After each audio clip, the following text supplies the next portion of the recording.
Halo sekalian. Hari ini saya akan membuat eksperimen mengenai ketumpat mengenai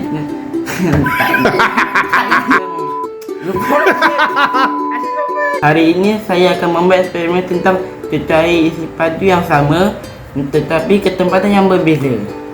Jadi bahan-bahannya ialah madu, kemudian gula sirap, setelah itu sabun, dan setelah itu air berwarna nice syrup, dan terakhir sekali ialah minyak.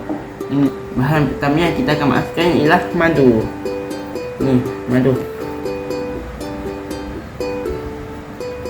Seterusnya ialah gula sirap. Cair sabun. Sabun. Air berwarna.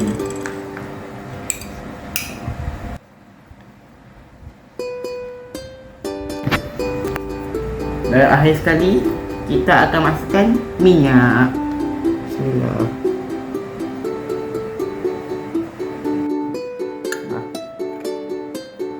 Kita akan tunggu semua lapisan ini mendap.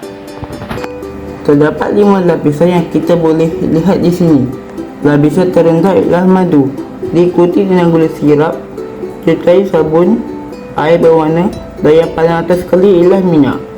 Bahan-bahan ini semua tidak bercampur dan membentuk lapisan yang berbeza kerana ketempatan setiap bahan cecair ialah berbeza.